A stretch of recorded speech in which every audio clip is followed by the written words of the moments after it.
الحمد لله الحمد لله نحمده ونستعينه ونستغفره ونؤمن به ونتوكل عليه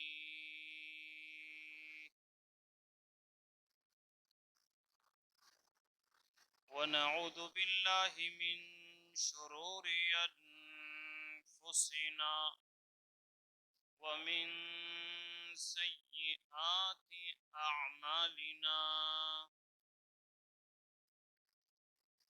من يهده الله فلا مضل له ومن يضلله فلا هادي له ونشهد أن لا إله إلا الله وحده لا شريك له ونشهد أن سيدنا ونبينا ومرشدنا ومولانا محمدا عبده ورسوله أما بعد فأعوذ بالله من الشيطان الرجيم بسم الله الرحمن الرحيم ما آتاكم الرسول فخذوه وما نهاكم عنه فانتهوا واتقوا الله إن الله شديد العقاب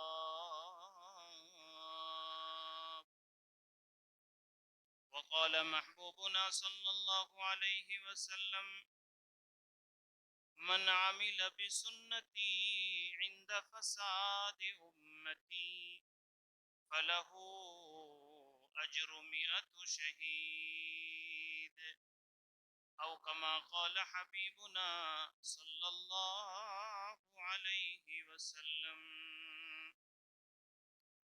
کیا شان ہے پیارے نبی محبت کے ساتھ بھائی ایسا نہیں ہے کہ چلو پونا گھنٹہ ہے ذرا سنیں گے آج سرکار اور پیارے آقا صلی اللہ علیہ وسلم کی نسبت پر یہ مجلس ہے ربیع الاول کا مہینہ ہے اور جمعہ کی مبارک رات ہے دعا فرمائے اللہ تعالی اس مجلس کو ہم سب کے لیے پیارے آقا صلی اللہ علیہ وسلم کی ایک ایک سنت کو ہماری زندگیوں میں آنے کا ذریعہ بنا دے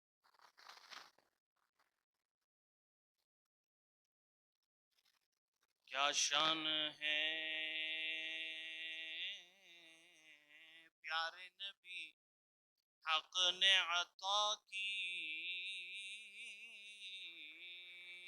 سروری معراج سے دی برتری معراج سے دی برتری بلغ العلا بکمالہ شیخ زکریا رحمۃ اللہ علیہ فرماتے تھے شیخ زکریا رحمۃ اللہ علیہ کہ جب کوئی حدیث کی کتاب یا نبی کی کوئی بات سنائی جاتی ہے تو اس طرح بیٹھو کہ جس طرح سرکار تمہارے سامنے بیٹھے کہ فرمایا اگر سرکار بیٹھے ہوتے تو ہم کتنی محبت کے ساتھ بیٹھتے کتنی عظمت کے ساتھ تکلیف بھی اس نے سہی تکلیف بھی اس نے سہی جس نے دعا دشمن کو دی حسنت جمیع خصالہ ایک دھوم سی دنیا میں مچی ایک دھوم سی دنیا میں آواز یہ آنے لگی پڑھ لو درود صلو علیہ وآلہ. اللہ محبت کے ساتھ ایک مرتبہ محبت کے ساتھ اللہم صلی علی سیدنا. بھائی ذرا جان پیدا کرو محبت کے ساتھ. زور سے پڑھو ایک مرتبہ درود شریف. اللہم صلی علی سیدنا محمد. یہ مزہ آیا. ابھی ذرا اور ایک بات سناتا ہوں ذرا ہمارا ایمان. میری نسبت مدینے سے یوں ہی نہیں. توجہ کے ساتھ. میری نسبت مدینے سے یوں ہی نہیں میرے آقا کا روضہ مدینے میں ہے. میری بولو میری نسبت مدینے سے یوں ہی نہیں میرے آقا کا روضہ مدینے میں ہے. میری الفت مدینے سے یوں ہی نہیں میرے آقا کا روضہ مدینے میں ہے. میں مدینے کی جانب نہ کیسے کھینچوں. کیا کہتا ہے شاعر.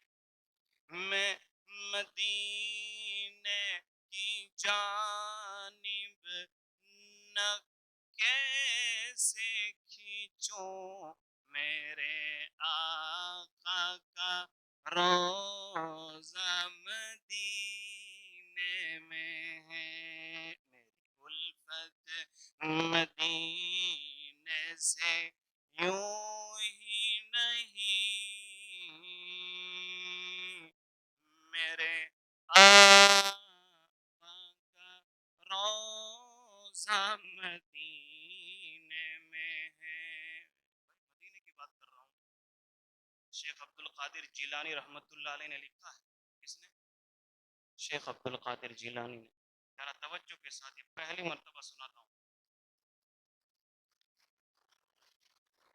کہ دنیا کی سب سے مبارک اور برکت والی زمین کون سی ہے؟ دنیا کی سب سے برکت والا پلاٹ برکت والی زمین کون سی ہے؟ کسی نے کہا مسجد, کسی نے کہا یہ وہ. شیخ عبد القادر جیلانی فرماتے ہیں کہ سب سے برکت والی زمین کا ٹکڑا یہاں تک کہ مکے سے, کعبہ سے, عرش اور کرسی سے بھی زیادہ زمین کا وہ ٹکڑا اللہ کے نزدیک سب سے زیادہ پسندیدہ اور قیمتی ہے جو زمین کا ٹکڑا اس وقت سرکار کی باڈی کے ساتھ لگا ہوا ہے. روزے مبارکہ کہ میری الفت میری نسبت مدینے سے یوں ہی نہیں میرے آقا کا روضہ مدینے میں ہے. میں مدینے کی جانب نہ کیسے کھینچوں میں مدینے کی جانب نہ کیسے کھینچوں میرا دین اور ایمان مدینے میں ہے. میری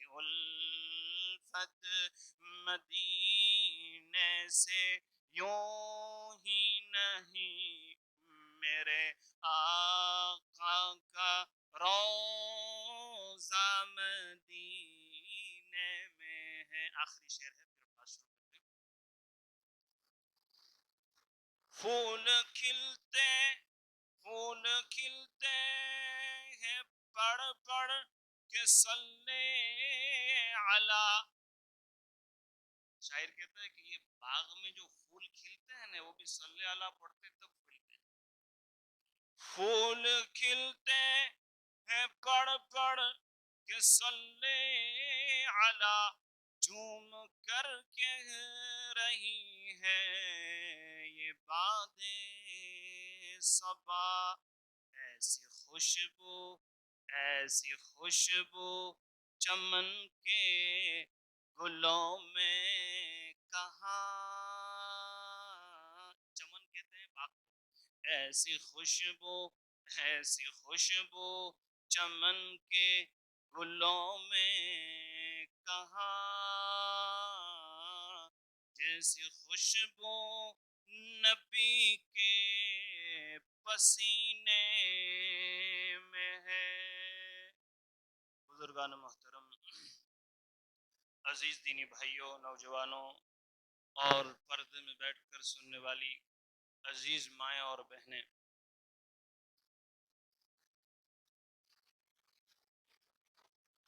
1400 سال اوپر ہو گئے، 1500 سال ہونے جا رہے ہیں. پیارے آقا تاجدار بطحا سرکار دو جہاں محمد الرسول اللہ صلی اللہ علیہ وسلم کی زندگی، پیدائش، سیرت، اخلاق، بچپنا، جوانی، مکی زندگی، مدنی زندگی، آپ گھر میں کیسے، آپ باہر کیسے، آپ کس طرح چلتے تھے، آپ کس طرح کھاتے تھے، آپ کس طرح سوتے تھے، آپ کس طرح بات کرتے تھے. 1500 سال سے کروڑوں کی تعداد میں لکھنے والے لکھ کر چلے گئے، لکھ رہے ہیں. ابھی میں بیان کر رہا ہوں تب بھی لکھنے والے لکھتے ہوں گے. میں اور آپ قبر میں چلے جائیں گے، لکھنے والے لکھتے رہیں گے. اور قیامت کا سور پھونکنے تک سرکار کے بارے میں لکھتے رہیں گے. لیکن میرے آقا کی سیرت، میرے آقا کی زندگی ختم نہیں ہو سکتی.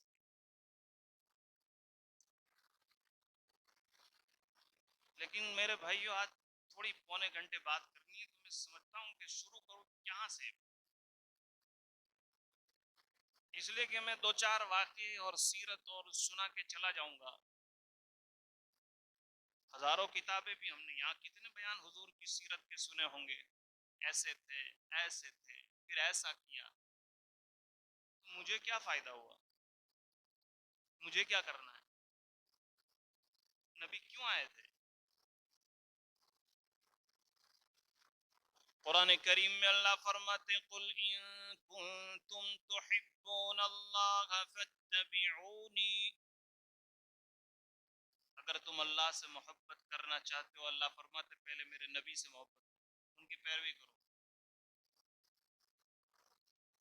عزیز بھائیو، ذمہ داری سے کہتا ہوں، کل قیامت کے دن میری اور آپ کی نماز، میرا اور آپ کا روزہ، میری اور آپ کا عمرہ اور حج، میرے اور آپ کا خیرات اور صدقہ دینا، یہاں تک کہ میرے اور آپ کا کپڑا بدلنا، پیشاب پاخانہ استنجا کرنا، یہ سب کچھ اللہ پاک جانچیں گے، دیکھیں گے کہ میرے نبی کے طریقے پر تھا کہ نہیں. نماز بھی، نماز بھی، نماز پڑھی آپ نے لیکن اپنے قاعدے سے پڑھی آپ نے. رکوع تم نے اپنے طریقے سے کیا، سجدہ تم نے اپنے طریقے سے کیا، زکوٰۃ تم نے اپنے طریقے سے دی، قبول نہیں. سرکار کے طریقے پر ہونی چاہیے، معیاری چیز ہے میرے.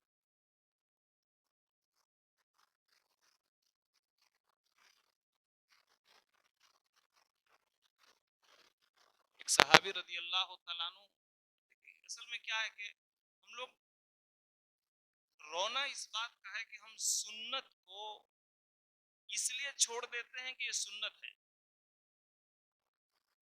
میری بات آپ نے بہت کیا تھا سمجھے، یہ تو سنت ہے نا، واجب تھوڑا ہے. فرض تھوڑا ہے. سنت کو سنت سمجھ کر چھوڑ دینا کہ ہلکا ہے، اس میں کہاں ضروری تو نہیں ہے. یہ سنت کا سب سے بڑا مذاق ہے، مذاق ہے.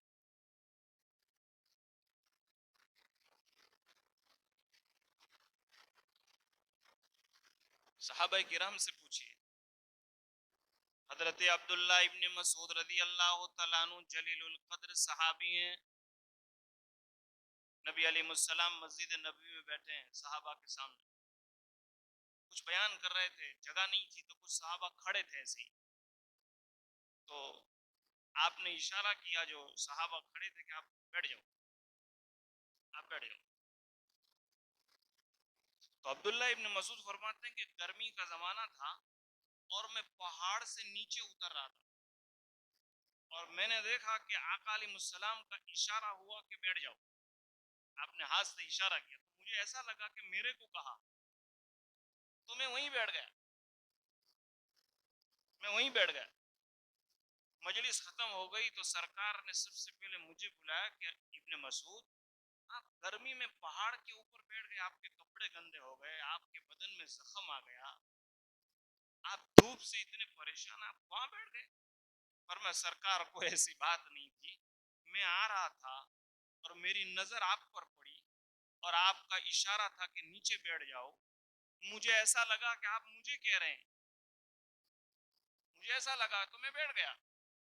آقا نے فرمایا ارے ابن مسعود میں تو جو مسجد میں کھڑے تھے بیان سن رہے تھے، میں نے ان کو کہا کہ تم کھڑے کھڑے نہ سنو، بیٹھ جاؤ. فرمایا آقا یہ مجھے پتا نہیں چلا، میں نے فقط آپ کا اشارہ دیکھا اور محمد کا اشارہ ہو جائے بیٹھنے کا تو ابن مسعود کی مجال ہے کہ وہ کھڑا رہے، میری جان نکل جاتی لیکن آپ کے بلائے بغیر میں واپس مسجد میں نہ آتا. یہ محبت، یہ محبت ہے بھائیو. آدمی دیکھتے ہیں جس کے ساتھ بھی انسان کو محبت ہوتی ہے نا تو ہر چیز کرنا آسان ہو جاتا ہے. بچے سے محبت ہوتی ہے ہم کو، چھوٹے بچے سے، تو کیسے کیسے مشکل کام بھی ہم ان کے لیے آسان کر دیتے ہیں. گھر میں شوہر سے محبت ہے، بیوی سے محبت ہے، ماں سے محبت ہے تو آدمی بڑی بڑی قربانی دینے کے لیے تیار ہے.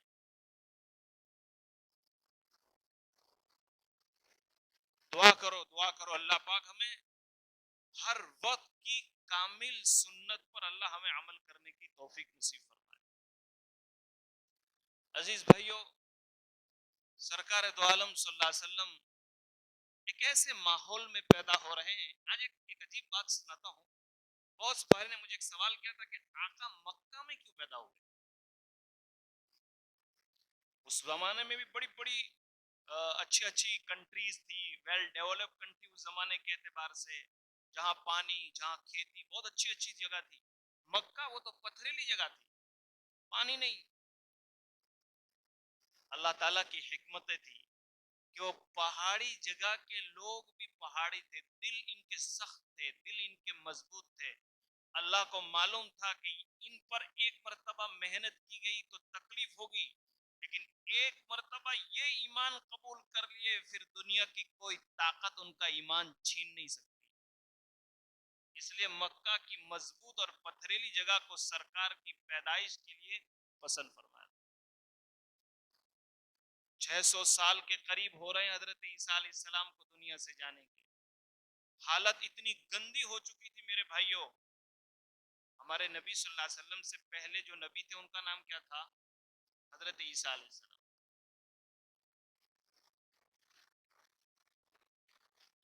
جہالت اتنی بڑھ چکی تھی کہ نیچے گرا ہوا خون انسان پاک سمجھ کر چاٹ جاتے تھے.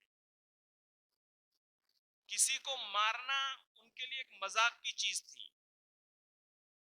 نکاح کا رواج نہیں تھا. 10 آدمی ایک عورت کو لے کر بیٹھتے تھے اور اس کے ساتھ گناہ کا کام کرتے اور پھر وہ عورت جس کی طرف پتھر ڈالتی وہ اس کا شوہر بن جاتا. لڑکیاں کروڑوں کی تعداد میں پیدا ہونے کے بعد ذبح کر دی گئی، دفن کر دی گئی. ایک صحابی رضی اللہ تعالیٰ عنہ کا واقعہ ترمذی شریف میں فرمایا، نئے نئے مسلمان ہوئے تھے، جب وہ مسجد میں آقا صلی اللہ علیہ وسلم آتے تھے تو وہ ہمیشہ رویا کرتے تھے۔ ایک مرتبہ حضور صلی اللہ علیہ وسلم نے پوچھا کہ بھئی میں جب بھی مسجد میں آتا ہوں آپ روتے کیوں ہیں؟ فرمایا آقا میں نے حج بھی ادا کر دیا، میں ایمان بھی قبول کر لیا، لیکن میری زندگی میں نے ایک گناہ ایسا کیا ہے کہ جب بھی وہ مجھے یاد آتا ہے نا مجھے رونا آ جاتا ہے، اور مجھے ایسا ہوتا ہے کہ اس کے بارے میں تو اللہ مجھے پوچھیں گے۔ تو آپ صلی اللہ علیہ وسلم ان کو گھر لے گئے اور فرمایا کون سا گناہ کیا ہے آپ نے؟ کہا کہ حضور میری شادی ہوئی، اور شادی ہونے کے بعد میں کمانے کے لیے دوسرے ملک چلا گیا، اور کئی سال کے بعد میں گھر جب واپس آیا تو میرے گھر کے صحن میں آنگن میں ایک چھوٹی 6-7 سال کی لڑکی بڑی خوبصورت تھی، وہ کھیل رہی تھی۔ میں گھر میں گیا تو اس نے مجھے پانی دیا، اور تھوڑی دیر کے بعد میں نے اپنی بیوی سے پوچھا یہ لڑکی کس کی ہے؟ تو پہلے تو مجھے بیوی نے بتایا نہیں، پھر بیوی نے میرا غصہ ٹھنڈا ہوا اور میرا سفر کا تھکان ختم ہوا تو میری بیوی نے کہا کہ اگر آپ کو تکلیف نہ ہو اور یہ بیٹی کی محبت اگر آپ کے دل میں آ چکی ہے، ننھی سی گڑیا ہے، تو سچ بات یہ ہے کہ بیٹی میری اور آپ کی ہے، کیونکہ وہ 5-7 سال سے باہر تھے، انہوں نے دیکھی نہیں تھی۔ اس زمانے میں ایسا تھوڑا تھا کہ بھائی فون کر کے بتا دے کہ بھائی لڑکا ہوا کہ لڑکی ہوئی، کچھ ان کو پتا ہی نہیں تھا آئے۔ اور میں جب تک مجھے یہ پتا نہیں تھا کہ میں اس کا باپ ہوں اور میری بیوی اس کی ماں ہے، تب تک میرے دل میں اس کی محبت تھی۔ جب مجھے پتا چل گیا تو مجھے غصہ آیا کہ میرے گھر میں بیٹی پیدا ہوئی اور آگے چل کر مجھے اس کا نکاح کرنا پڑے گا اور میرا داماد آئے گا، تو مجھے غصہ آیا، اور میں نے دل میں ارادہ کر لیا کہ رات کے سناٹے میں اس کا کام پورا کیا جائے۔ رات ہوئی، جب میری بیوی سو گئی تو میں اپنی بچی کو لے کر گیا، سرکار فرماتے، اور ایک دور کنویں کے پاس مکے سے باہر میں نے اپنے ہاتھ سے کنواں کھودا۔ صحابی فرماتے میں نے اپنے ہاتھ سے کنواں کھودا، اور کنواں کھود کر جب میں کنواں کھود رہا تو اللہ اکبر، حدیث میں فرمایا کہ وہ بچی کہہ رہی تھی کہ ابا میں آپ کی مدد کروں؟ کیا کر رہے ہیں، کچھ کام ہے آپ کو، کنواں کھود رہے ہیں آپ؟ بچی مجھے کہہ رہی تھی بولے ابا میں آپ کی مدد کروں؟ تو میں ابا فرمایا وہ بیٹی میرے ساتھ مٹی نکال رہی تھی۔ جب کنواں کھد گیا اور ایک قبر جیسا ہو گیا تو میں اوپر آیا اور میں نے اپنے ہاتھ سے اپنی بچی کو، میں اس کا باپ ہوں، 6-7 سال کی معصوم سی گڑیا، میں نے اس کو دھکا دیا، وہ نیچے گر گئی، اور گر گئی وہ تو اس نے کہا کہ ابا کیا ہوا، میری مجھ سے کیا گناہ ہو گیا؟ تو بس آپ ان کو غصہ تھا کہ بچی کیوں پیدا ہوگی۔ اس زمانے میں رواج تھا بچی پیدا ہوتی تو اس کو مار ڈالتے۔ تو اس نے روتے روتے ابا سے کہا ابا مجھے معاف کر دیں، مجھے معاف کر دیں، میں زندگی بھر کوئی ایسا کام نہیں کروں گی جو آپ کی عزت پر دھبا آئے گا، جو آپ کی عزت میں ایسا کوئی کام نہیں کروں گی، مجھے معاف کر دو۔ لیکن وہ صحابی یہ قصہ سرکار کے سامنے بیان کرتے جا رہے ہیں، روتے جا رہے ہیں، بیان کرتے جا رہے ہیں، روتے جا رہے ہیں کہ آقا وہ منظر میری نظر سے ہٹتا نہیں، میں اپنے ہاتھ پکڑ کر لے گیا، میں نے کھڈا کھودا، میں نے دھکا مارا، وہ معافی مانگتی رہی، میں غصہ بتلاتا رہا، وہ معافی مانگتی رہی، میں مٹی ڈالتا رہا، یہاں تک کہ جب مٹی اس کے منہ پر آ گئی تو چلاتی رہی کہ ابا ایک مرتبہ مجھے معاف کر دیں، میرا کیا قصور ہے، میرا کیا قصور ہے، مجھے ایک مرتبہ معاف کر دیں۔ تو میرا غصہ تھا، میں نے اس کے اوپر مٹی دبا دی اور اپنے پیر کو اس کے سر پر ڈال دیا اور مٹی سے بند کر دیا، اور میں نکلا رات کے سناٹے میں اس کے کراہنے کی آواز، اس کے بلبلانے کی آواز دور تک مجھے آتی رہی۔ ایک وقت ایسا آیا کہ اس کی آواز ٹھنڈی ٹھنڈی پڑ گئی، اس کے اندر سے آواز آنا بند ہو گیا، تو میں سمجھ گیا کہ اب یہ مر گئی ہے، تو پھر میں اس کو چھوڑ کر اپنے گھر آ گیا۔ سرکار میں اس لیے روتا ہوں، میں مومن تو ہو گیا، میں مسلمان تو ہو گیا، میں نے آپ پر کلمہ تو پڑھ لیا، لیکن جہالت کے زمانے میں ایمان لانے سے پہلے یہ قصہ میں نے کیا ہے۔ آج بھی جب مجھے وہ قصہ یاد آتا ہے میری رات کی نیند اڑ جاتی ہے، میں پریشان ہو جاتا ہوں۔ آقا مجھے ایسا ہوتا ہے کہ میں مسلمان تو ہو گیا، لیکن یہ ایک میرا گناہ ایسا ہے، اللہ مجھے معاف نہیں کرے گا۔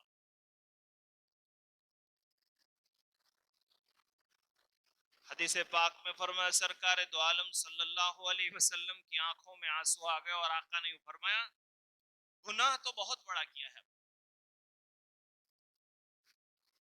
گناہ تو بہت بڑا۔ سنا نا آپ نے، وہ زمانہ ٹیکنالوجی کا نہیں تھا، آج ٹیکنالوجی ہے، مشینوں کے ذریعے سے بتا دیا جا رہا ہے بیٹا ہے کہ بیٹی ہے۔ اور سنو سنو سنو، دارالفتہ کا فتویٰ ہے، دارالفتہ کا فتویٰ ہے کہ اگر مرد تندرست ہے، عورت تندرست ہے، مرد تندرست ہے، عورت بھی تندرست ہے، ایک بچہ ہو گیا کہ دو بچہ ہو گیا، اس کے بعد کوئی گمبھیر بیماری نہیں ہے، کسی مسلمان ماہر ڈاکٹر نے بتایا نہیں ہے۔ آج کل 100 میں سے 80% گھروں میں ہو رہا ہے کہ اگر لڑکا اور لڑکی ہو گئی تو اب جو ہے ہمیشہ کے لیے یا تو آپریشن کروا دو، یا کوئی ایسا طریقہ اختیار کیا جاتا ہے کہ جس کے ذریعے سے فیوچر میں اولاد نہ ہو۔ ہاں، اسلام نے یہ کہا ہے کہ بھئی ایک بچہ پیدا ہونے کے بعد ٹیمپرری طور پر آپ 2 سال 3 سال 4 سال کے لیے کوئی فاصلہ کر لیں، اور آج کل کی بھاشا میں ہم کوپرٹی کہہ لیجئے، یا کوئی اور طریقہ جس کی وجہ سے پہلے والے بچے کی دودھ کے اندر اس کی تربیت میں یہ تو اسلام بھی کہتا ہے 2-3 سال کا ڈسٹنس ہونا چاہیے تاکہ بچے کی تربیت اچھی ہو۔ اب ہوتے کہ آج کل نوجوان لوگ سمجھتے نہیں ہیں، ایک بچہ پیدا ہو گیا، اب اس کی عمر 1 مہینے کی ہے کہ 1.5 مہینے کی ہے، 2 مہینے کی ہے، وہ دودھ پی رہا ہے، 3 مہینے کی ہے کہ 6 مہینے کی، اور حمل ٹھہر، دیکھو یہ مسئلے بتانے ہیں، جب سیرت کی بات ہے، اب یہ قصہ آیا میں نے سوچا نہیں تھا، لیکن یہ قصہ جب میں نے کہا ہے تو اب اس کو سمجھنا پڑے گا۔ اب بچہ دودھ پی رہا ہے، اور اگر دوسرا حمل ٹھہر گیا، مسئلہ معلوم نہیں ہونے کی بنیاد پر گھر والے اس کا حمل گروا دیتے ہیں دوا کے ذریعے سے، آپریشن کے ذریعے سے، حرام ہے۔ ہاں، اجازت دی ہے اس وقت جبکہ ماں کی جان کا خطرہ ہو یا آنے والے بچے کی جان کا خطرہ ہو، کوئی ایسا چیز ہے کہ بھئی سونوگرافی وغیرہ کسی بتا دیا کہ اس کا دماغ نہیں ہے اور ایسا ہے اور لولا، وہ بھی اس میں بھی صاحب فقہاء نے یہ لکھا ہے کہ اگر بچے کے اندر روح پڑ گئی ہے، بچے میں جان آ گئی ہے، دھڑکن شروع ہو گئی ہے، تو اب گنجائش نہیں ہے۔ کہاں؟ جبکہ ماں اور بچے کی جان کا خطرہ ہو، تو وہ بھی 5 مہینے سے پہلے، باقی ماں 10 بچے ہوئے نے 10 نے 11واں حمل ہونے نے، دونوں کی جان کا خطرہ نہیں ہے، اور 1 مہینے کا حمل ہو تو بھی گرانے کا اتنا بڑا گناہ ہے جتنا بڑا گناہ وہ صحابی نے کیا تھا۔ اللہ حفاظت کرے، اللہ حفاظت کرے۔ کون ہے؟ اولاد دینے کا کام کس کا ہے؟ روزی دینا خالی ہم منہ سے بولتے ہیں کہ روزی اللہ دے گا۔ ابھی میرے پاس ایک مسئلہ آیا تھا ہمارے علاقے میں، 5-7 لڑکیاں تھی، ایک لڑکا تھا، 7-8 لڑکیاں تھی یا 5-7 لڑکیاں تھی، ایک بچہ ہوا تھا، اخیر میں سب لڑکیاں ہو گئے اور اخیر میں لڑکا ہوا، اور کچھ ایسا ہوا رات کو ذرا بیمار ہوا نا، انتقال ہو گیا، لڑکی کی عمر۔ اب وہ مسئلہ پوچھ رہے کہ اب میں نے تو آپریشن کروا ڈالا، تو کیا میں آپریشن کھلواؤں؟ اس زمانے میں، صحابہ کے زمانے میں مشین تھی نہیں، تو خبر نہیں پڑتی تھی کہ ماں کے پیٹ میں کیا ہے، پیدا ہونے کے بعد پتا چلتا تھا، تو وہ لڑکی کو دفن کر دیتے تھے۔ آج کل ایسے تھوڑا کہا میرے آقا صلی اللہ علیہ وسلم نے، جس کی 2 بیٹیاں ہوں، محبت سے پالا، محبت سے تربیت کی اور جوانی کے بعد اچھے رشتے میں نکاح کر دیا. آقا فرماتے ہیں میں محمد ہو کر کہتا ہوں میں اور ان دو بچیوں کے ماں باپ جنت میں ایسے ساتھ میں ہوں گے جیسے یہ دو انگلیاں ساتھ میں ہوتی. بھائی میرے نوجوان بھائیوں کو سمجھ پڑی میں کیا مسئلہ بتاتا ہوں. لہذا اپنی ماں بہنوں کو اگر وہ سن رہی تو اس کو سمجھیں. ایسا گھر میں کوئی مسئلہ آ جائے تو مفتی سے پہلے پوچھیں. میں صاف ادھا کہتا ہوں. تو آپ کی جو پرسنلی جو آپ کی ہیلتھ ہوگی اور پرسنلی آپ کی جو مسئلہ ہوگا اس کا فتویٰ الگ آئے گا. میں نے ایک عام طور پر مسئلہ آپ کو بتا دیا. سرکار دو جہاں محمد الرسول اللہ صلی اللہ علیہ وسلم نے اس صحابی سے کہا کہ تم نے گناہ تو بہت بڑا کیا ہے. فرمایا ہاں آقا جب بھی میں مسلمان تو ہو گیا لیکن میرے بیٹی کی رونے کی آواز اور اس کی جو جان نکلی تھی نا وہ آج تک میرے کان میں آواز آ رہی ہے. تو پھر آقا صلی اللہ علیہ وسلم نے فرمایا دیکھو اگر یہ گناہ تو نے اسلام لانے کے بعد کیا ہوتا تو جہنم میں داخل کر دیا جاتا. یہ تو اچھا ہوا کہ یہ گناہ تو نے اسلام لانے سے پہلے کا ہے. اور قاعدہ ہے اسلام کا الاسلام یہدم ما کان قبلہ کہ اسلام لانا آدمی کے پچھلے سارے گناہ کو معاف کر دیتا ہے. ایک آدمی 90 سال کا بوڑھا ہے 90 سال کا بوڑھا ہے اور آج مسلمان ہوا ایک بھی نماز نہیں کچھ نہیں ادھر مسلمان ہوا ادھر اس کا انتقال ہو گیا جنت میں جائے گا اگر ایمان کے ساتھ گیا ہے. اسلام میں طاقت ایسے پچھلے سارے گناہ معاف حدیث میں. ارے خود نبی اکرم صلی اللہ علیہ وسلم کی حدیث ہے کہ ایک غزوے کے موقع پر ایک ہندو آدمی غیر مسلمان کھجور کھا رہا تھا. آپ علیہ السلام سے کہا کہ آقا اگر میں مسلمان ہو جاؤں تو کیا مجھ کو جنت ملے گی؟ آقا نے فرمایا میں وعدہ کرتا ہوں ضرور ملے گی. تو وہ کھجور کھا رہے تھے وہ کھجور انہوں نے نیچے رکھی قدرتاً کلمہ پڑا اور میدان میں گئے. ایک نماز نہیں ایک روزہ نہیں کچھ نہیں میدان میں گئے اور شہید ہو گئے. یہ صحابی ہے چونکہ انہوں نے ایمان کے ساتھ ایک لمحے کے لیے حضور کی صحبت پائی کوئی نماز نہیں سیدھے جنت میں. اس واقعے سے میں آپ کو بتانا چاہتا ہوں ایسے میرے پاس کئی مثالیں ہیں لیکن بھائیوں میں بتانا چاہتا ہوں کیا اسلام اللہ نے دیا کیسا نبی اللہ نے ہم کو عطا فرمایا کیسے پیغمبر ہم کو اللہ نے عطا فرمایا. اور میری ماں اور بہنوں اور میری ماں جب تک اسلام نہیں آیا تھا عورتوں کی کوئی عزت نہیں تھی. عورتوں کو گھر کی نوکرانی سمجھا جا رہا تھا. بچہ پیدا کرنے والا مشین لوگ کہتے تھے. مرد کی ستی پر سلا کر لاکھوں کو جلایا جاتا تھا. کیا نہیں تھا وراثت میں اس کا حق نہیں. آج بھی کتنی جگہوں پر وراثت میں اس کا کوئی حق نہیں.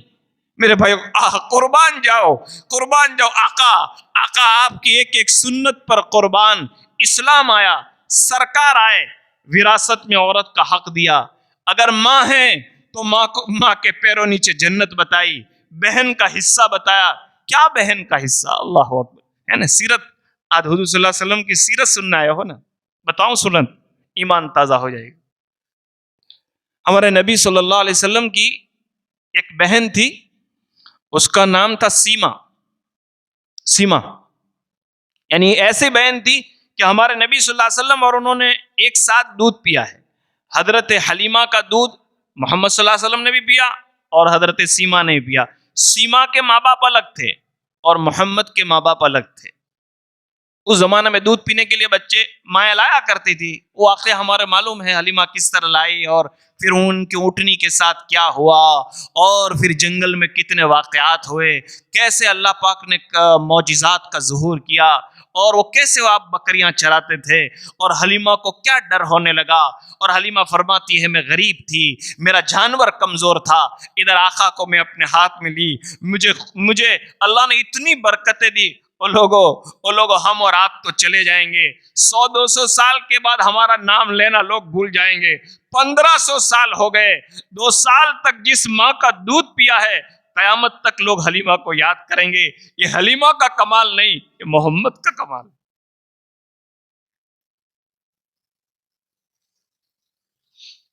سیما فرماتی ہے کہ ایک زمانہ تھا میں نے بھی حلیمہ کا دودھ پیا تھا اور میں تھوڑی بڑی تھی میں اپنے بھائی کے ساتھ میں اپنے چھوٹے بھائی محمد کو لے کر بکریاں چرانے جنگل میں ہم جایا کرتے تھے، اور میں دیکھتی تھی بھائی چھوٹا تھا تو مجھ سے دور ہو جایا کرتا تھا، جب وہ دور ہوتا تھا تو میں دیکھتا کہ بادل میرے بھائی کے اوپر ہو جاتا تھا، تو میں جلدی جلدی بھائی کے پاس آ جاتی تاکہ سایہ گرمی مجھے نہ لگے، جدھر بھائی جاتا، جدھر محمد جاتے بادل اس طرف ہو جاتا، بھائی ادھر بادل بھی ادھر۔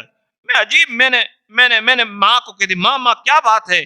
بھائی جدھر جاتا ہے بادل اس کے ساتھ چلتا ہے۔ لیکن ایک مرتبہ لکھا ہے، سیما فرماتی ایک مرتبہ میں بھائی کو لے کر بکریاں چرا رہی تھی تو میں نے دیکھا کہ دو انسان بڑے نیک سفید لباس میں، وہ فرشتے تھے، بھائی کو پکڑا اور ان کو سلا دیا۔ ان کے ہاتھ میں کوئی جنتی پیالہ تھا اور ان کے ہاتھ میں زمزم کا پانی تھا۔ وہ سیما فرماتی کہ میرے سامنے بھائی کو، محمد کو 1.5-2 سال کی عمر ہے، 1.5-2 سال کی عمر ہے، بھائی کے سینے کو پورا کاٹ ڈالا اور اندر سے دل کو نکالا۔ یہ سب سے پہلا اوپن بائی پاس سرجری ہے۔ ایسا 4 مرتبہ بائی پاس سرجری محدثین نے لکھی ہے، یہ پہلی ہے۔ معراج کے موقع پر ہوئی، نبوت کے موقع پر ہوئی، پھر جوانی کے موقع پر بھی ہوئی ہے، لیکن پہلی مرتبہ پورا دل باہر نکال دیا تھا اور زمزم کے پانی سے صاف کیے، اور پھر صفائی کرنے کے بعد واپس اندر ڈال دیا، اور فرمایا، سیما فرماتی میں دیکھ رہی تھی جیسے فرشتوں نے محمد کے ہارٹ کو، محمد کے دل مبارک کو، محمد کے قلب مبارک کو اور بھائی کے دل کو اندر رکھا، سینہ آٹومیٹک ملتا گیا، چمڑیاں آٹومیٹک ملتی گئی سینہ، اور کوئی چیز کسی کو کرنی نہیں پڑی۔ اور مجھے جب سیما نے واقعہ ماں کو بتایا، حلیمہ کو، تو حلیمہ نے جب کپڑا اٹھایا تو نشان تک نہیں تھا۔ ایسے کئی واقعات ہیں، اگر سیرت بچپنا اگر خالی تذکرہ کرے تو 2-4 گھنٹے ہو جائیں گے میرے بھائیوں۔ رہی بات، میں جو بات بتا رہا تھا کہ بچوں کا دودھ پینے کا زمانہ ہوتا ہے، پھر آقا صلی اللہ علیہ وسلم پھر گھبرا گئی تھی حضرت حلیمہ، اور اپنے شوہر سے مشورہ کیا کہ بھائی یہ تو کوئی عجیب، یہ تو کوئی بڑا ہی بچہ لگتا ہے کہ اس کی جان کا خطرہ ہے، تو جلدی جلدی آمینہ کے پاس گئی کہ اس بچے کو یہ حفاظت کرو، مجھے ڈر لگتا ہے، عجیب عجیب بادل اس کا ساتھ دے رہا ہے، فرشتے اس کو سلام مارتے ہیں۔ سیما کہتی ہے، امی میں کسی درخت کے پاس سے گزرتی، میں کسی جھاڑ یا پتھر کے پاس سے گزرتی، میرے کانوں میں آواز آتی تھی، الصلاۃ والسلام علیک یا رسول اللہ۔ ابھی تو چھوٹے ہیں میرے بھائیوں۔ سیما فرماتی ہے کہ ایک لمبا زمانہ میں اپنی ماں کے گھر چلی گئی، پھر 40-50 سال گزر گئے، میں مسلمان نہیں تھی، 40-50 سال ہو گئے۔ کچھ لوگوں نے مجھے کہا کہ سیما تم نے حلیمہ کا دودھ پیا؟ فرمایا تو تمہارا جو بھائی ہے نا محمد، وہ تو بڑے نبی بن گئے ہیں، بڑے بڑے بادشاہ ان کے پاس بیٹھنے آتے ہیں، اللہ کا قرآن اترتا ہے ان پر۔ تو فرمایا جب لوگوں نے مجھے بتایا تو مجھے پتا چلا، تو میرے دل میں بھائی محمد کی ملاقات کا شوق پیدا ہوا کہ چلو ملنے جاتے ہیں مدینہ۔ تو میں اپنے مکان سے، ہم 5-7 عورتیں سہیلیاں جانور لے کر نکلے، اور کتنے دنوں کے بعد بارڈر پر پہنچے تو صحابہ نے پوچھا کہ بھائی عورتوں کی جماعت ہے، کیوں آئے ہیں؟ تو اس میں سے سیما نے کہا کہ جاؤ محمد سے کہو کہ تمہاری بہن تم سے ملنا چاہتی ہے۔ چنانچہ سرکار دو عالم صلی اللہ علیہ وسلم کو بتایا، آپ نے دیکھا تو آپ اپنی جگہ سے کھڑے ہو گئے اور دور تک سیما کو لینے گئے، پہچان گئے، اور جب آئے تو آقا صلی اللہ علیہ وسلم کے پاس ایک چادر تھی، بڑی قیمتی چادر تھی، جس کو آپ پہن کر مسجد میں آیا کرتے تھے۔ قربان جاؤ محمد الرسول اللہ صلی اللہ علیہ وسلم پر، اپنی بہن کا حق ادا کر دیا۔ بتایا مسلمان کو اپنی بہن کے ساتھ آج کیا ہوتا ہے بھائیو، اگر خدا نہ خواستہ اپنے بنیوی کو جو ہوتا ہے اگر طلاق دے دیا، اس کا انتقال ہو گیا، یا کسی وجہ سے بہن کو مجبوری میں بھائی کے گھر آنا پڑتا ہے، تو کیا حالت ہوتی ہم دیکھتے ہیں۔ روزانہ کے قصے میرے بھائیوں، ایسے حالات پیدا ہو جاتے ہیں کہ عورتیں گناہوں کے رستے پر چلی جاتی ہے، نہ بھائی دیکھنے کے لیے راضی ہے، نہ چچا دیکھنے کے لیے راضی ہے. آقا صلی اللہ علیہ وسلم نے بتایا 50 سال ہو گئے, ایک ماں باپ نہیں تھے, سیما کے ماں باپ تو کچھ اور تھے, خالی ایک ماں کا دودھ پیا تھا. ایک مسئلہ بتا دوں, ایک ماں کا دودھ پیا تو وہ بھی نکاح کے اعتبار سے تو حرامی ہو جائیں گے. نکاح کے اعتبار سے تو دونوں بھائی بہن ہو گئے. ددھیالی حرمت, اس کو دودھ کی حرمت کہتے ہیں. بہرحال اللہ کے رسول نے اپنی چادر نیچے بچھایا اور سیما سے کہا کہ آپ اس پر بیٹھ جاؤ. تو سیما بیٹھنے کے لیے تیار نہیں, کہا کہ میں گنہگار عورت ہوں, میں تو مشرک عورت ہوں, میں گندی عورت آپ کی مبارک چادر پر کیسے بیٹھ سکتی ہوں. تو آقا نے فرمایا کچھ بھی ہو تم میری تو بہن ہو. اسی چادر پر, فرمایا نہیں. پھر آقا نے زبردستی چادر پر بٹھایا. لمبا واقعہ ہے, کتنے دنوں تک آقا نے اپنی بہن کو گھر میں رکھا, مہمانی کی, صحابہ نے ہدیے تحفے دیے. اور پھر آقا صلی اللہ علیہ وسلم نے سیما سے کہا کہ سیما ایک بات بتاؤ, تو مجھے کس طرح یاد کرتی تھی؟ میرا چہرہ تجھے معلوم تھا, 40-50 سال ہو گئے آج, تو مجھے کیسے یاد کرتی تھی؟ فرمایا آقا مجھے برابر یاد ہے, جب بچپن میں ماں اماں ہمیں دودھ پلاتی تھی اور میں تمہیں بکریاں لے کر جنگل میں جاتی تھی. ایک مرتبہ بچپنے میں آپ نے میرے ہاتھ میں کاٹ دیا تھا, اور آپ کے دانت کے مبارک نشان میرے ہاتھ میں آج بھی ہے. جب بھی آپ کی یاد آتی ہے, جب بھی آپ کی یاد آتی ہے تو میں وہ دانت کے نشان کو دیکھ کر تسلی حاصل کر لیتی ہوں. آقا نے کہا کہ بتاؤ وہ میرے نشان کہاں ہیں؟ حلیمہ نے اپنا جو کپڑا تھا ہٹایا. آقا نے دیکھا تو اپنی بہن کو گلے لگا لیا کہ 40 سال سے میری محبت میں آنسو بہا رہی تھی. میرے بھائیوں, آقا نے کہا اپنی بہن سیما سے, او میری بہن, تو میری بہن ہے, میرا گھر تیرے لیے کھلا ہے, ہمیشہ تو میرے ساتھ رہ, میرے ساتھ کھانا کھا, تو یہیں رہ, تو میری بہن ہے, تم میرے ساتھ رہ. تو سیما نے کہا کہ نہیں, میرے رشتہ دار وہاں ہیں, میرے گھر والے وہاں ہیں, میں تو آپ کو ملنا چاہتی تھی, میں تو آپ کو دیکھنا چاہتی تھی. کسی نے بتایا تھا کہ محمد کا بڑا اکرام ہوا ہے, محمد تو بڑے نبی بن چکے ہیں, میں تو آپ کو دیکھنے آئی. تو آقا علیہ السلام نے بہت ہدیے دیے, ان کو تحفے بھی دیے, اور واپسی میں آپ چھوڑنے نکلے تھے باہر چھوڑنے. تو لکھا ہے مورخ محمد ابن اسحاق راہوی لکھتے ہیں کہ جب وہ باہر نکلے تو اونٹ جو ہوتا ہے نا, اونٹ پر بیٹھنا بھی ایک بڑا مشکل کام ہوتا ہے. تو آقا صلی اللہ علیہ وسلم دیکھ رہے ہیں کہ سیما بیٹھنے کے لیے بیٹھنا چاہتی ہے اونٹ پر, لیکن بیٹھ نہیں سکتی تھی. تو اب کیا کرے, اس زمانے میں تو ٹیبل وغیرہ نہیں تھا. تو آقا صلی اللہ علیہ وسلم نے سیما سے کہا کہ تھوڑی دیر ٹھہر جاؤ, یہ میں ٹیڑھا ہو جاتا ہوں, میری کمر کے اوپر آپ پیر رکھ دو اور اس کے اوپر چڑھ کے آپ بیٹھ جاؤ. تو سیما نے کہا کہ کیسے ہو سکتا ہے, میں نبی ہیں آپ, پیغمبر ہیں آپ, اور پیغمبر کے اوپر میں کیسے پیر رکھ سکتی ہوں؟ آقا نے فرمایا بھلے میں پیغمبر ہوں, لیکن تو میری بہن ہے, تو میری بہن ہے. بھائی اور بہن کا رشتہ ہے, بھائی اور بہن کا رشتہ ہے ہمارا. میری ماں اور بہنوں, آج کیا حالت ہو گئی, آج بولنا آسان ہے. صحابہ کرام نے کہا کہ اللہ کے نبی ہم یہ خدمت دے دیتے ہیں.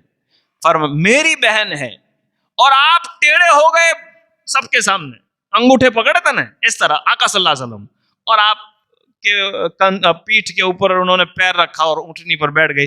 واقعہ بڑا لمبا ہے, بات ادھوری رہ جائے گی. ایک زمانے کے بعد, کئی دنوں کے بعد وہ اپنے مکان پر پہنچی تو لوگ ان کا انتظار کر رہے تھے سیما کا, کہ پوچھے کہ کیا ہوا, اس کے بھائی نے اس کے ساتھ کیا کیا ہوگا. تو ابھی تو وہ اونٹنی پر بیٹھی ہوئی تھی, سارے گاؤں کے لوگ ان کو لینے کے لیے آئے. تو پوچھا کہ تمہارے ساتھ تیرے بھائی نے کیا کیا, ملاقات کی, بات چیت کی. تو فرمایا کہ سیما نے 8-15 دن کی کارگزاری بیان کی کہ یہ ہوا, میرے ساتھ ایسا کیا, میرے ساتھ ایسا کیا.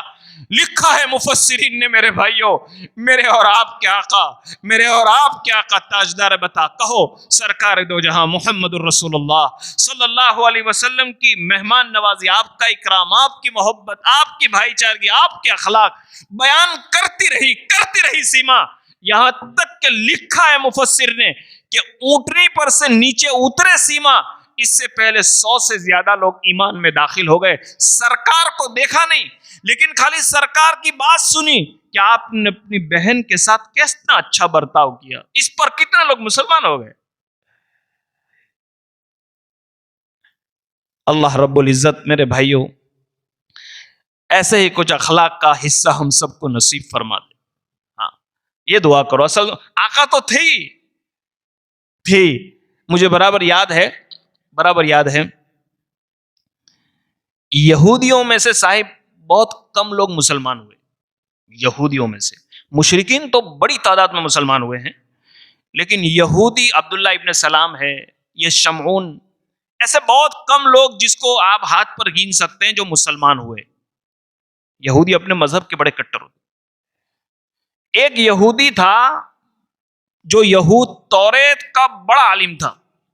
یہودیوں کو جو توریت اتری ہے، اور توریت ایک ایسی کتاب ہے کہ جس میں ہمارے نبی صلی اللہ علیہ وسلم کی ایک ایک چیز کو بیان کیا ہے کہ آخری زمانے میں مکے کے اندر ایک نبی پیدا ہوں گے جن کا نام ایسا ہوگا، جن کا چہرہ ایسا ہوگا، پوری آپ کی کیفیت بیان کی ہے. تو شمعون کہتے ہیں کہ میں یہودی تھا اور میں رہتا تھا مکہ میں نے آقا کی پوری زندگی اپنی کتاب توریت میں پڑھی تھی. ایک ایک چیز کے نام ایسا ہوگا، ان کے ابا کا نام یہ ہوگا، یہ ایسے ہوں گے. تو میں نے ایک ایک چیز محمد میں دیکھ لی جیسا توریت میں لکھا ہوا تھا، ایک ایک چیز محمد میں پائی جاتی تھی. لیکن ہر چیز کا میں نے امتحان لے لیا تھا، ایک چیز دیکھنے کو باقی تھی. شمعون یہودی ہے، شمعون نام ہے اس کا. ایک چیز بولے کیا؟ کہا کہ ایک بات تو یہ تھی کہ وہ یتیم پیدا ہوں گے، اور ہمارے آقا یتیم تھے. مکے میں پیدا ہوں گے، نام ایسا ہوگا، فلانی جگہ پر پیدا ہوں گے، اور ان کا پوری باتیں لکھی ہوئی تھی. اس میں ایک بات یہ لکھی ہوئی تھی کہ وہ نبی ایسے ہوں گے کہ وہ اپنی ذات کے لیے کسی پر بھی غصہ نہیں کریں گے، اور جو آدمی ان کو گالی دے گا، جان بوجھ کر ان کو غصہ کرے گا، تو وہ نبی اس کو معاف کر دیں گے. یہ ایک چیز میں نے پڑھی تھی، تو میں نے سمجھا کہ میں یہ کیسے میں جانچوں کہ غصہ کرایا جائے، زبردستی کسی کو مارا جائے، زبردستی کسی پر الزام لگایا جائے اور وہ معاف کر دے. یہ تو عجیب بات ہوئی نا. تو میں نے کہا کہ چلو میں اس کا ایگزام لے لوں، اور اگر اس میں پاس ہو جاؤں تو پھر میں کلمہ پڑھ لوں، کیونکہ میری توریت میں لکھا ہوا ہے کہ وہ ایسے نبی ہیں کہ ان کے اندر حلم، برداشت، غصے کو پی جانا. اس لیے حدیث میں کہ آقا صلی اللہ علیہ وسلم نے زندگی بھر اپنی ذات کے لیے کسی سے بدلہ نہیں لیا. آپ کو گالی دیا، ارے بھائیو ابھی سیرت کا جو پروگرام ہوا تھا وہاں شاید کوئی لوگ ہوں گے ان کو معلوم ہے، جو میں نے قصہ سنایا تھا نا عبداللہ ابن ابی منافق کا. منافقین کا سردار ہے. کس کا؟ منافقوں کا سردار. نبی اکرم صلی اللہ علیہ وسلم کی بیوی اور ہماری ماں عائشہ صدیقہ رضی اللہ تعالیٰ عنہ پر جس نے تہمت لگائے، کتنے مہینے تک وحی کا سلسلہ بند ہو گیا. سرکار دو جہاں محمد الرسول اللہ صلی اللہ علیہ وسلم نے حضرت عائشہ کو اپنے گھر بھیج دیا. یہاں تک کہ آپ صلی اللہ علیہ وسلم نے حضرت عائشہ کو کہا تھا کہ عائشہ اگر تیرے سے کوئی غلطی ہو گئی نا تو معافی مانگ لے، اللہ معاف کر دے گا. یہ اصل میں مسئلہ یہ تھا کہ عبداللہ ابن ابی جو ہمارے نبی کا دشمن تھا نا، اس نے ماں عائشہ پر گندی تہمت ڈالی تھی کہ اس نے نعوذ باللہ حضرت صفوان ابن معطل کے ساتھ زنا کیا ہے. حالانکہ ایسا نہیں تھا، لیکن اس نے بات چلائی، اور چلی اتنی بات چلی کہ مکہ میں دشمن تو دشمن، کچھ مسلمان بھی بات کرنے لگے. قرآن میں ہے ان الذين جاءوا بالافك عصبة منكم لا تحسبوه شرا لكم. قرآن میں ہے میرے بھائیو، جب بات چلتی ہے نا تو اس میں سب لوگ، نیک نمازی لوگ بھی بات تحقیق تو کوئی کرتا نہیں ہے. تو پھر اللہ پاک نے کتنے مہینوں کے بعد قرآن کریم کے اندر 10 آیتیں نازل کی، اور اس میں بتایا گیا کہ نبی جی گھبرانے کی کوئی ضرورت نہیں ہے، آپ کی بیوی پاک ہے، اور یہ جتنے لوگوں نے آپ کی بیوی پر تہمت لگائی سب کے سب گنہگار ہے. اسی وجہ سے ماں عائشہ رضی اللہ تعالیٰ عنہ جب یہ 10 آیتیں نازل ہوئی تو حضرت ابو بکر رضی اللہ تعالیٰ عنہ کو پتا چلا تو آپ نے حضرت ابو بکر نے ماں عائشہ سے کہا جاؤ جاؤ نبی صلی اللہ علیہ وسلم کا احسان مانو کہ تمہوں کو معاف کر دیا. تو فرمایا نہیں، میں تو اللہ کی معافی مانگوں گی، اس لیے کہ میری برات کا ذکر، میرے بے گناہ ہونے کا ذکر اللہ نے قرآن میں اتارا ہے. میرے بھائیو کیا سمجھتے ہو آپ؟ نبی کی بیوی ہے، ہماری ماں ہے، ابو بکر کی بیٹی ہے، ساری امت کی ماں ہے، اس پر تہمت لگانے والا، زندگی بھر کا دشمن، لیکن اس کا انتقال کا ٹائم آیا، اس کا بیٹا آقا کے پاس آ کر کہا آقا میرے ابا بیمار ہے، روح نہیں نکلتی ہے. آقا نے اپنا کپڑا کفن میں دیا تھا، آقا نے جنازے کی نماز پڑھا دی، اس کی دشمن کی معاف کر دیا اس کی جنازے. حضرت عمر نے تو پیچھے سے پکڑ لیا تھا کہ آقا آپ یہ کس کی جنازے کی نماز پڑھا رہے ہیں؟ یہ تو دشمن رسول ہے، دشمن خدا ہے. تو آپ نے عمر سے کہا عمر مجھے معلوم ہے، لیکن یہ عمر اگر میری معافی مانگنے سے، میری جنازے کی نماز پڑھانے سے اگر اللہ اس کو بخش دے تو میرا کیا جاتا ہے؟ اور آپ کو معلوم ہے آپ قبر میں اترے، آپ نے اپنا تھوک مبارک لگایا تاکہ میرا لعاب اگر اس کے پیٹ میں چلا جائے گا اس کی برکت سے بھی اللہ اس کو معاف کر سکتے ہیں. علماء نے لکھا ہے، محدثین نے لکھا ہے، آقا کا معاف کرنا، آقا کا جنازے کی نماز پڑھانا، آقا کا کفن میں اپنا کپڑا دینا، آقا کا اپنے دشمن کے لیے قبر میں اترنا اور آقا کا اپنا تھوک مبارک اس کے منہ میں ڈالنا، یہ اتنی بڑی چیز بن گئی کہ اس منافق کے جتنے رشتہ دار وہاں کھڑے کھڑے دیکھ رہے تھے 100 سے زیادہ نے وہاں قبرستان میں کلمہ پڑھا. میرے بھائیوں اخلاق ایک ایسی چیز ہے جو بڑے سے بڑے دشمن کو پگھل کر آپ کے سامنے کر دے گا. اخلاق، اچھی محبت، دشمن کتنے ٹائم تک دشمنی کرے گا؟ یوں فرمایا کہ یہ شمعون یہودی سب چیزیں اس نے آقا کی دیکھ لی تھی، سب چیزیں، نام بھی برابر، یتیم بھی برابر، اخلاق بھی بہت اونچے، مکہ میں پیدا ہوئے، ساری باتیں. لیکن ایک بات وہ جانچنا چاہتا تھا کہ غصے کے وقت یہ کیا کرتے ہیں. چنانچہ آقا صلی اللہ علیہ وسلم لکھا ہے کہ آپ کسی کی جنازے کی نماز پڑھانے جا رہے تھے. حضرت جابر فرماتے ہیں میں آقا کے پیچھے پیچھے تھا، بہت بڑا مجمع تھا. اس یہودی نے دیکھا کہ یہ موقع اچھا ہے، یہ موقع اچھا ہے، تو اس نے ایک دم سے آقا کو بیچ میں جنازے کے سامنے پکڑ کر ہلا ڈالا اور کہا، غصے میں ساری گالیاں دی، اور کہ تم وعدے میں ایسے ہیں، تم نے ابھی تک میرے پیسے نہیں لوٹائے. اصل میں آقا نے ان سے کچھ قرض لیا تھا اور وہ قرض جو ہے ابھی اس کا ٹائم آیا نہیں تھا دینے کا، وہ خالی آقا ہی کو معلوم تھا. ابھی ٹائم 6 مہینے 5 مہینے دیر تھی اور وہ 1 مہینے ہی کے اندر مانگنے کے لیے آ گیا اور ایک دم سب کے سامنے ہمارے نبی کو ذلیل کرنا شروع کیے. تو حضرت عمر غصے ہونے لگے اور حضرت عمر نے ان کو پکڑنا چاہا تو آقا نے اشارہ کیا اور پھر آپ نے حضرت عمر سے کہا کہ عمر جس وقت یہ میرے پاس آیا اس نے مجھے گالی دی، سنو میرے بھائیو، اگر میں مسجد میں نماز پڑھاتا ہوں، مسجد کا ٹرسٹی متولی ہوں، کچھ بھی ہوں، اگر سب کے سامنے کوئی مجھے گالی دے گا، سوچو خالی میرے بھائیو، سوچو سب کے سامنے اگر کوئی میرے پر کیا گزرے گی. اللہ اکبر، سورج کا نبی، چاند کا نبی، ہمارا ایمان مکمل نہیں ہو سکتا، اتنا جلیل القدر پیغمبر ہلا دیے گئے، دھکا دیے گئے، کوئی قصور نہیں تھا، آپ کو ٹائم نہیں ہوا تھا قرض دینے کا، وہ چاہتا تھا کہ آپ غصے ہو جائیں. تو آپ نے حضرت عمر سے کہا کہ عمر تو نے اس کو گور گور کے کیوں دیکھا؟ تیرا کام تو یہ تھا کہ تم مجھے کہتا کہ آقا اگر اس کا ٹائم پورا ہو گیا ہے تو آپ پیسے دے دو، تجھے مجھے کہنا چاہیے تھا. اور پھر آقا صلی اللہ علیہ وسلم نے جنازے کی نماز نہیں پڑھائی، سب کے سامنے کہا جاؤ پہلے اس کا قرض چکا دو، اور پھر یہ کہا کہ عمر تم نے جو غصہ کر کے دیکھا ہے تو اس کا کچھ ڈبل اس کو تھوڑا سا اور دے دینا اس کے بدلے میں. تو شمعون نے اسی مجلس میں آقا کی پیشانی پر بوسہ دیا اور کہا کہ آقا میں تو پرکھنا چاہتا تھا، میں تو جانچنا چاہتا تھا، ابھی قرض دینے کا ٹائم نہیں آیا ہے. میں نے ساری باتیں توریت میں آپ کی نبوت کی سمجھ لی تھی، ایک بات سمجھنا باقی تھا کہ آپ غصے میں اپنا قابو کرتے ہیں نہیں. میں نے آج دیکھ لیا، اور میں ڈنکے کی چوٹ پوری دنیا کو کہتا ہوں کہ محمد سچے نبی ہیں.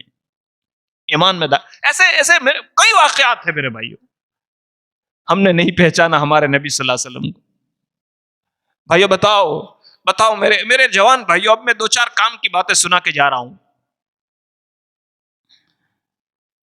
آج حالت کیا ہو گئی خبر ہماری، کہ ہم کوئی سنت کا کام کرتے ہیں نا، کوئی سنت، اس میں بھی سنت کے خلاف کرتے ہیں.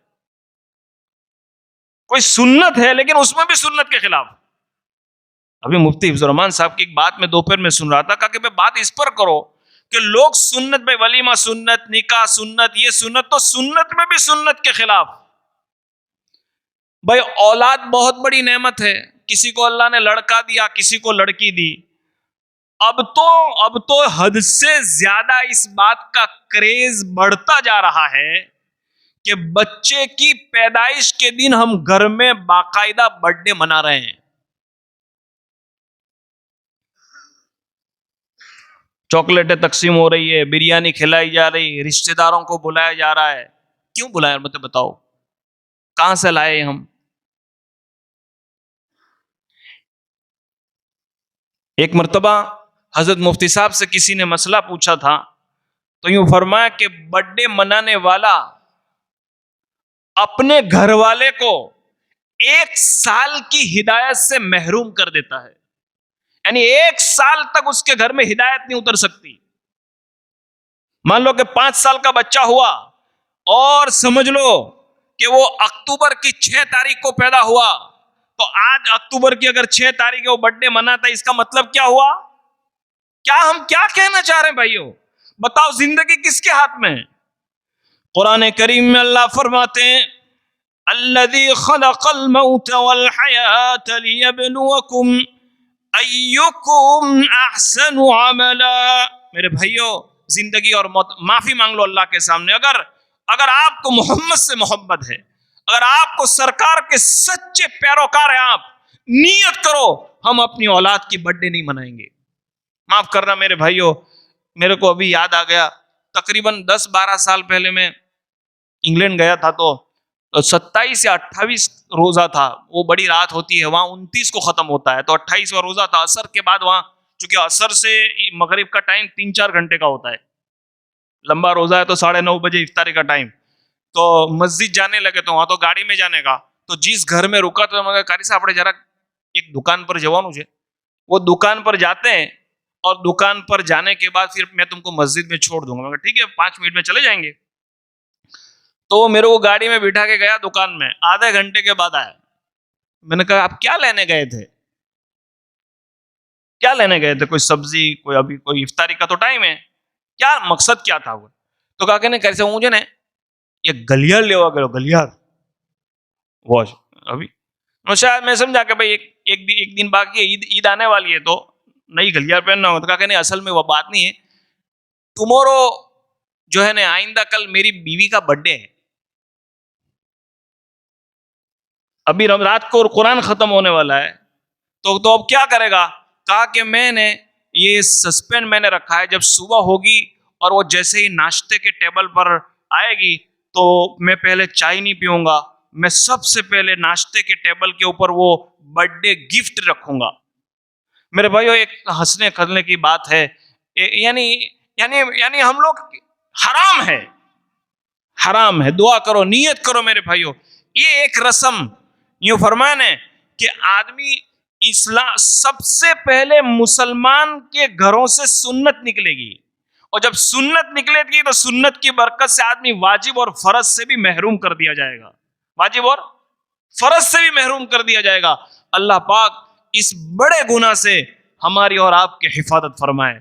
ابھی بھائیوں، ابھی پچھلے کئی دنوں سے صاحب آپ سے جب ابھی یہ 3-4 مہینوں میں جو 2-4 ملاقاتیں ہوئی، اور آپ نے کہا کہ اس وقت کے حالات کے اعتبار سے کیا ہوگا اور کیا امید دینی چاہیے، ہمیں تو کچھ سمجھ میں نہیں آ رہا ہے.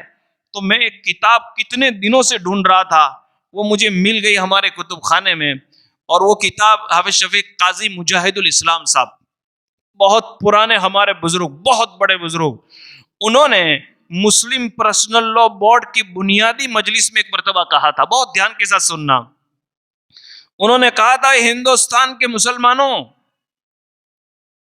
اس وقت جتنے اسلام پر تم آسانی کے ساتھ عمل کر سکتے ہو، جتنی سنتوں پر تم آسانی سے عمل کر سکتے ہو، اتنا تم کر لو، ورنہ ایک وقت وہ آئے گا کہ تم اذان سننا چاہو گے لیکن تمہارے کان اذان سننے سے محروم ہو جائیں گے۔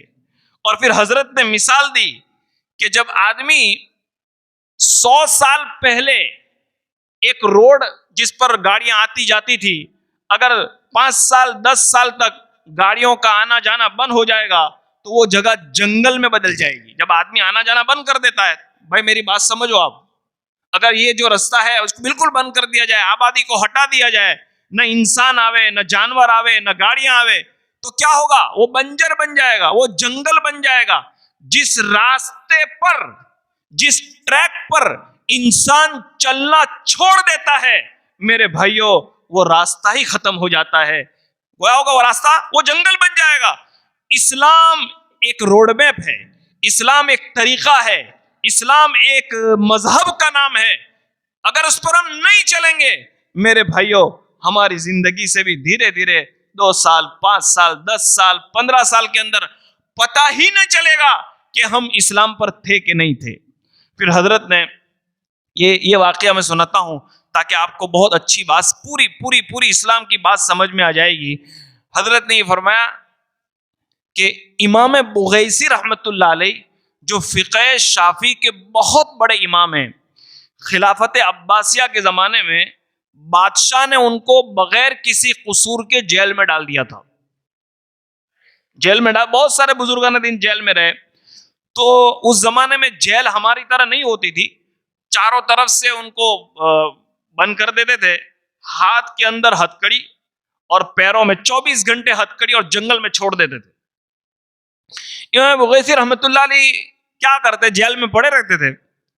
جب جمعہ کا دن آتا تھا، جمعہ کا دن، تو یہ کیا کرتے؟ صبح سے گھسیٹتے جیل خانے کے گیٹ کے پاس آتے ہر جمعہ کو۔ تو ایک آدمی نے ان سے پوچھا، جو وہاں جو کام کر رہا تھا خلافت عباسیہ میں جیل کے اندر، کہ ہم آپ کو دیکھتے ہیں کہ ہر جمعہ کو آپ یہ گھسیٹ کر کیوں آتے ہو؟ تو انہوں نے کہا کہ اصل میں جب جمعہ کا دن ہوتا ہے تو ہمارا اسلام یہ کہتا ہے کہ جمعہ کی نماز کو جماعت کے ساتھ پڑھنی چاہیے مسجد میں۔ 5 ٹائم نماز تو میں یہیں پڑھ لیتا ہوں، لیکن جمعہ کی نماز جماعت کے ساتھ پڑھنی ہے، تو میں آتا ہوں یہ دروازے تک۔ تو کہا کہ حضرت، آپ کے ہاتھوں میں ہتھکڑیاں ہیں، آپ کے پیروں میں ہتھکڑیاں ہیں، اور آپ کو معلوم ہے کہ بادشاہ نے آپ کو جنن ٹیپ کی سزا دے دی ہے، آپ کا جنازہ بھی یہاں سے اٹھے گا، یہ دروازہ کھلنے والا نہیں ہے، آپ گیٹ تک گھسیٹ کر آتے ہو، آپ کے پیر چھیل دیے جاتے ہیں، آپ کے بدن سے خون نکلتا ہے، دروازہ تو کھلنے والا ہے نہیں، آپ نماز پڑھ لو جو نماز پڑھتے ہو۔ تو حضرت نے فرمایا، میرے پیر چھیل جائے تو کوئی حرج نہیں، لیکن کل قیامت کے دن میرا خدا قیامت کے میدان میں مجھے یہ پوچھ سکتا ہے، بغیسی جیل خانے کے دروازے تک تیرا آنا تیرے اختیار میں تھا، تیرے کنٹرول میں تھا، دروازہ کھولنا اور دروازہ کو کھلوانا یہ تیرے بس میں نہیں تھا، تیرے بس میں اتنا تو تھا تو کوئی دروازے تک آ جاتا، حالانکہ ان کو معلوم تھا کہ دروازہ کھلنے والا بولو نہیں ہے، لیکن دروازے تک آنا یہ تو ان کے بس میں تھا۔ کہا کہ میں نے پوری سیرت کا یہ خلاصہ بیان کر دیا آپ کے سامنے، میرے بس میں تھا، میں نے اتنا کر دیا تاکہ کل قیامت کے دن اللہ پاک مجھے یہ نہ پوچھے کہ تو دروازے تک کیوں نہیں آیا۔ کیا سوچ تھی! یہ قاضی مجاہد الاسلام یہ قصہ بتا کر یہ کہنا چاہتے تھے، مسلمانوں، وراثت کا گھر میں مسئلہ ہو تو ہماری گورنمنٹ ہم کو نہ کہنے آتی ہے کہ اسلام کے مطابق نہ کرو،